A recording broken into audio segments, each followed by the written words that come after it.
we are going to discuss the topic properties of a correlation coefficient. In this video lecture, we will see different properties with the proofs of those properties. So watch the video till end, and if you like the content of this video, then please subscribe the channel and share the video. And if you want me to cover any specific topic, just let me know in the comment section. So let's start with the today's first property of correlation coefficient, and it says that correlation coefficient lies between plus minus 1. We all know that the value of correlation coefficient lies between plus minus 1. So how to prove that? So here let's start with the expectation of x minus x bar upon sigma x plus minus y minus y bar upon sigma y whole square. Okay, now we can write down expectation in terms of a summation. How we can write down this? It is therefore 1 upon n summation of x minus x bar upon sigma x plus minus y minus y bar upon sigma y whole square, and this term is greater than or equals to 0 by the definition. Now here we have a plus minus b whole square, that bracket. So first of all we will solve that bracket, and how we can do that? By using the formula of a plus minus b square, and what it is?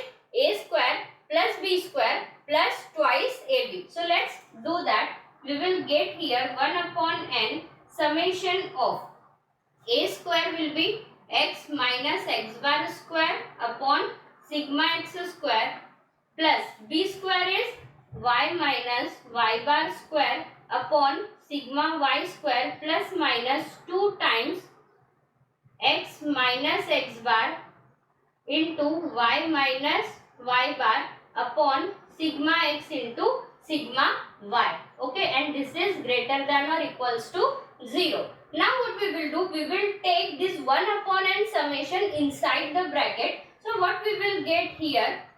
1 upon n summation of x minus x bar whole square into 1 upon sigma x square. Similarly, here also we will take this constant. We will get 1 upon n summation y minus y bar whole square into 1 upon sigma y plus minus 2 times 1 upon n summation of x minus x bar into y minus y bar into 1 upon sigma x sigma y, and this term is again greater than or equals to 0.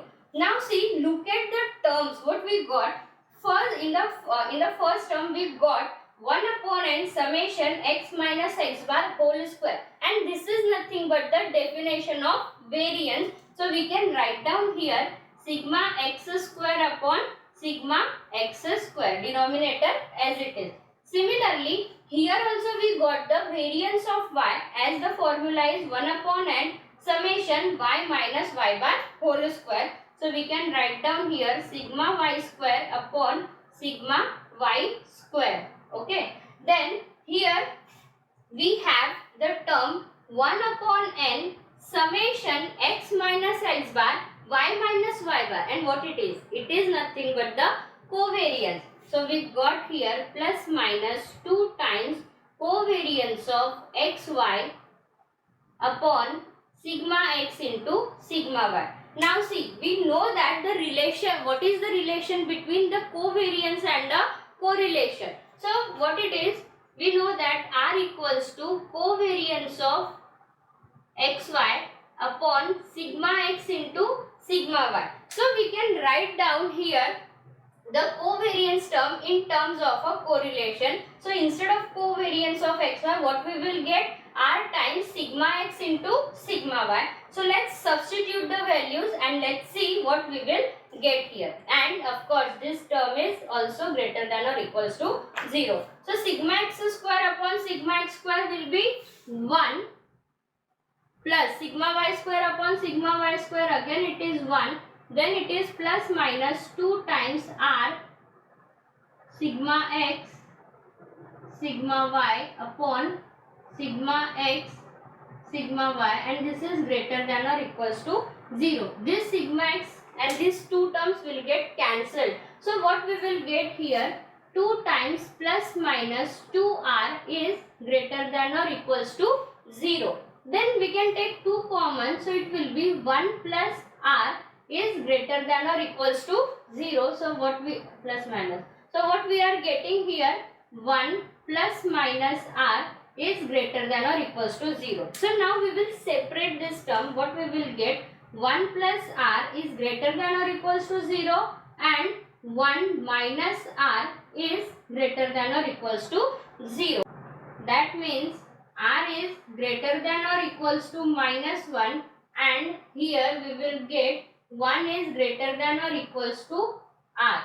Okay, so if we will rearrange it, what we will get here, minus 1 is less or equals to r. Okay, according to this, and here what we are getting, r is less than or equals to plus 1. So we can write down these two terms together. So what we will get, minus 1 is less than or equals to r is less than or equals to plus 1, and this is the property we wanted to prove, that correlation coefficient lies between plus minus 1.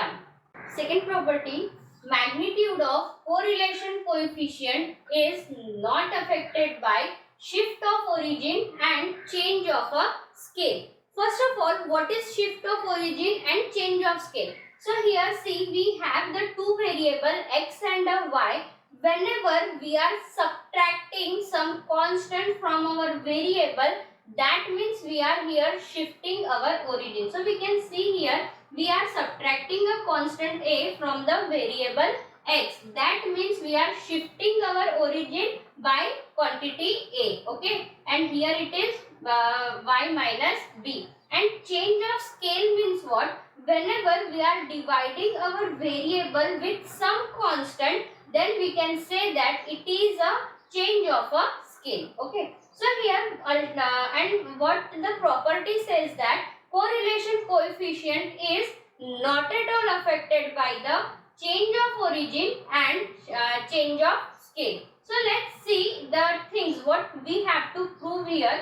Basically, when we want to prove this property, we have to prove the two conditions, and first condition is correlation of x minus a upon c, y minus b upon d is equals to correlation of xy. Sign will be the positive if c and d have the same sign. Okay, and secondly we have to prove correlation of x minus a upon c, y minus b upon d is equals to minus correlation of xy. So here when the negative sign will come up if c and d have a opposite sign. Okay, so let's prove it. First of all, we will take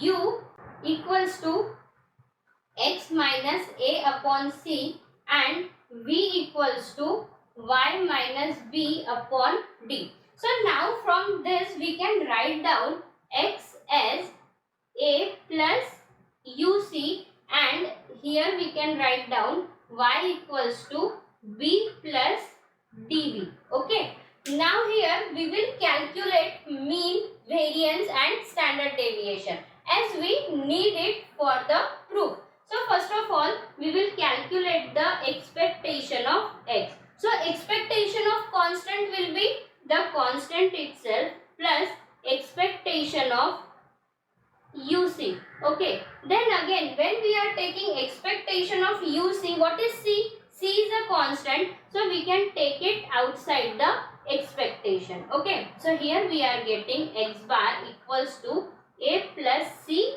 u bar. Okay, similarly we will calculate expectation for the variable y. So we will get here y bar equals to b plus d into v bar. Then we will take the we will calculate the variance of x. Variance of x will be what? Variance of a plus uc. Take variance inside, it will be variance of a plus variance of uc. So variance of constant is 0 plus. Here c is a constant, so whenever we are taking constant outside the variance, it will be a square quantity according to the property of variance, we will get c square into variance of u. And from the variance of x, we can calculate here the standard deviation of x. And what is the relation between variance and standard deviation? Standard deviation is nothing but under root of a variance. Okay. So now here we will take square root of c square into variance of u. So we will get here the c into standard deviation of u. Okay. Similarly, we will calculate it for the variable y. So here first of all, variance of y is equals to variance of b plus dv. Okay, let us take variance inside. We will get variance of b plus variance of dv. Variance of constant is 0 plus.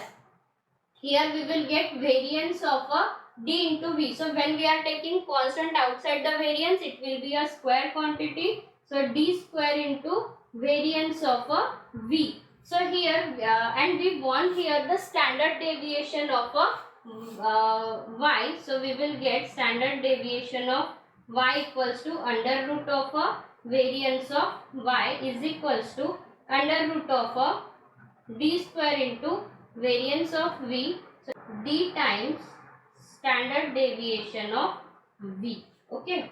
Standard deviation of y equals to d times standard deviation of v. We also need the covariance of xy. Okay. So covariance of xy is equals to cd times covariance of uv. See, this property we have already proved in the previous video lecture. Link will be given in the description. So now we will substitute the covariance and the standard deviation value in the formula of a correlation coefficient.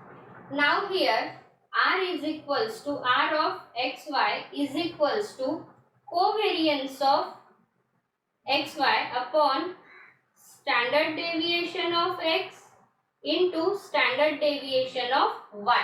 Now covariance of xy is nothing but it is cd times covariance of uv upon standard deviation of x is c times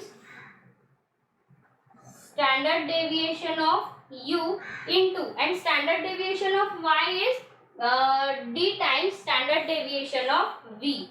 This is nothing but r of uv.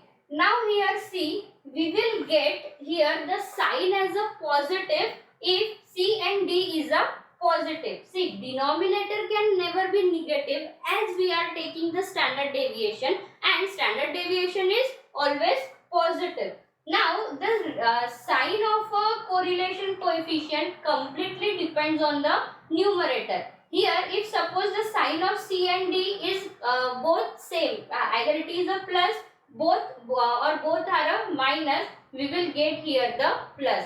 But if the sign of c is plus and sign of d is minus, okay, that means they are having now the opposite sign. In that case we will get here the value as a negative and hence the proof.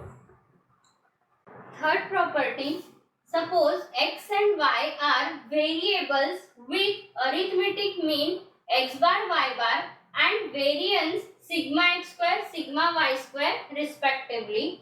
Here r is the correlation coefficient between the two variables x and y, and here the linear combination is defined as z equals to ax plus by, and here a and b are the two constants, and then we have to prove variance of this linear combination z equals to a square into variance of x plus b square into variance of y plus twice ab r sigma x sigma y. So here we have to prove the variance of linear combination in terms of a r. Okay, so let's see how to prove it. So let's start from here, the z.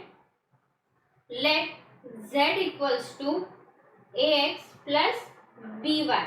Now if we will take expectation on both the sides, so we will get z bar equals to a into x bar plus b into y bar. Let us suppose this is our equation 1 and this is our equation 2. So we will subtract equation 2 from equation 1. So we will get here z minus z bar equals to, here if we will take the difference, a times x minus x bar plus b times y minus y bar. Now here try to understand, we want to calculate the variance. So of course we have to take the square of this term. Okay. So let's square it. So what we will get, z minus z bar square is equals to a times x minus x bar plus b times y minus y bar whole square. Okay. Now here we will solve it further. Z minus z bar square is equals to a square. First term is a times x minus x bar. So it will be a square x minus x bar square. Now second term is b y minus y bar. So we will get here b square into y minus y bar square plus 2 times AB. Okay, we have to take product of these two terms. So we will get twice AB into x minus x bar, y minus y bar. Now here we will multiply throughout the equation by 1 upon n and take the summation on both the sides. So what we will get here, 1 upon n summation z minus z bar square equals to 1 upon n a square summation of x minus x bar square plus b square upon n summation of y minus y bar whole square plus twice ab upon n summation of x minus x bar y minus y bar. Okay. Now see what we are getting here. The term 1 upon n summation z minus z bar whole square. And this is nothing but the formula of variance, right? So here we are getting variance of z. Okay. Then a square. What it is? 1 upon n summation x minus x bar square. This is nothing but variance of x plus b square. Again it is a variance of y as it is given here 1 upon n summation y minus y bar whole square. So it is variance of y plus twice ab. Now here what we are getting, 1 upon n summation x minus x bar y minus y bar, and this is the definition of covariance of xy. We can express the covariance in terms of a correlation coefficient, and what it is, r equals to covariance of xy upon sigma x into sigma y. Instead of covariance of xy, we can write down r times sigma x sigma y. So we are going to substitute this here. So what we will get, variance of z equals to a square into variance of x plus b square into variance of y plus twice ab, and covariance of xy will be r sigma x sigma y, and this we wanted to